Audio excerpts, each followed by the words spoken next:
The very name Dark Knight is taken from a classic 16th century work of literature by St. John of the Cross, a Catholic saint who wrote a work of Christian mysticism known as the Dark Night of the Soul. So this is where the name comes from. Let me read to you a passage from the Dark Night of the Soul by St. John of the Cross. Of this manner then are the yearnings of love, whereof this soul becomes conscious when it has made some progress in this spiritual purgation. For it rises up by night, that is, in this purgative darkness, according to the affections of the will, and with the yearnings and vehemence of the lioness or the she-bear going to seek her cubs when they have been taken away from her, and she finds them not, does this wounded soul go forth to seek its God? For being in darkness, it feels itself to be without him, and to be dying of love for him. And this is what impatient love, wherein the soul cannot long subsist without gaining its desire or dying. Such was Rachel's desire for children when she said to Jacob, "Give me children, else I shall die." Here, of course, referring to Jacob from the Old Testament and his wife Rachel, who, incidentally enough, is the name of Bruce Wayne's girlfriend in The Dark Knight.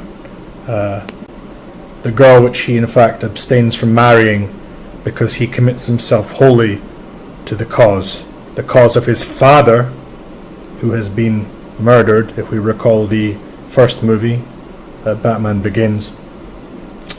The father, of course, again being a metaphor of God the Father. So Bruce Wayne, i.e. Batman, commits himself entirely to his father's cause, his father's work, and enters into this dark night which is a form of spiritual purgation, of purging all the filth and worldliness from one's soul in search for God. And so, in the same manner by which Rachel desired for children from Jacob, but this longing or this sense of tension is also mirrored in the movie between Bruce Wayne's longing for Rachel, but nevertheless, in light of his love for his father, the work of Wayne Enterprises, he abstains from indulging it. This is why also in the final movie of the trilogy, The Dark Knight Rises, notice the reference in this text here also to "for it rises up by night." We have the villain Bane telling Batman, telling Bruce Wayne that Bruce Wayne asks, "Will I be tortured?" To which Bane responds, "Yes, you will be tortured, but not of your body, of your soul." Subsequently, Batman is thrown into the pit, but he rises from the pit. He rises from the pit in the sense that the Dark Knight literally rises, just how the Dark Night of St. John of the Cross's text rises through spiritual purgation. In both cases, in Batman and the Christian text Dark Knight, spiritual purgation and rising from the pit, which is the world, can only be made possible when we give up everything, when we totally abandon all worldly, sensual and physical passions, physical indulgences. If we go back to the movie again, it's only when Batman is prepared to make the jump without the rope, without any safety, that he's able to cross over the boundary and escape the actual pit. In the words of Christ, Christ writes, "Whosoever tries to save his own life will lose it, but whosoever seeks to lose his own life for my sake will find it." So the message is identical here. Just to make the parallel extra clear, the movie itself, Gotham City Police Station, was filmed in St. John Street, London. So if anyone's still in doubt between the relationship between St. John of the Cross's text, The Dark Knight, which is about spiritual purgation, and the Dark Knight movie trilogy being about that particular text, this kind of drives that home. So it really saddens me when people try to take away the glory from Christ, the glory from the true meaning of the work, which is about spiritual purgation and about rising through our own spiritual trials and tribulations, and instead trying to suggest that, to the contrary of being a Christian soul, a soul striving for perfection, that Batman is in fact Satan. To play devil's advocate, as you may say, I think my own opinion on this, getting more kind of conjectural now, is that the writer of the movie had to do this in a sense. He had to suggest at least that Batman had a somewhat satanic element in order that Hollywood would approve the production of the movie, because as we know, Hollywood, which is run by Jews, or those people calling themselves such, is fundamentally a satanic convent, so it's not going to approve the production of a movie with any Catholic or Christian value. So it's quite smart in a sense, the way in which it's all things to all people. It's a movie which, to the superficial, untrained eye, seems, quite anti-Christian on the surface, which is why you get these people who don't really know what they're talking about making these superficial analyses that Batman is the devil. But on closer inspection, for those who are more literate,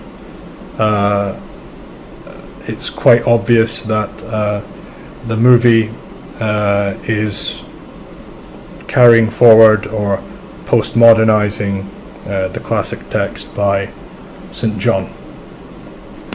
On a more kind of socio-historical level as well, the movie, in appealing to the Illuminati, in fact exposes it to an extent as well. So I think whoever's writing this is extremely clever indeed, since the actual idea of illumination did not first come from Weishaupt and the Illuminati. They stole it, as all Freemasonic Satanists do. They're thieves, they steal things, as the good Jew does, stealing all good ideas. The idea of illumination was originally a Catholic idea, and St. John refers to it here. I will not here admit to mention the reason why this divine light, which is always light to the soul, illumines it not as soon as it strikes it, as it does afterwards, but causes it the darkness and the trials of which we have spoken. Something has already been said concerning this, but the question must now be answered directly. The darkness and the other evils of which the soul is conscious when this divine light strikes it are not darkness or evils caused by this light, but pertain to the soul itself, and the light illumines it so that it may see them. Wherefore it does indeed receive light from this divine light, but the soul cannot see it first, by its aid, anything beyond what is nearest to it, or rather, beyond what is within it, namely its darkness or its miseries, which it now sees through the mercy of God, and saw not aforetime, because this supernatural light illumined it not. And this is the reason why at first it is conscious of nothing beyond darkness and evil.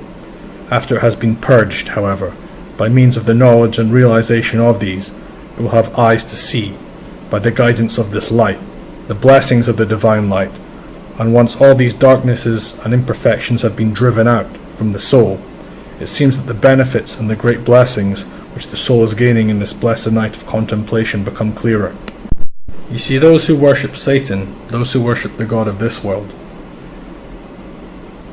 they worship the fake light, the false light, the light that's easy to obtain, not the true light.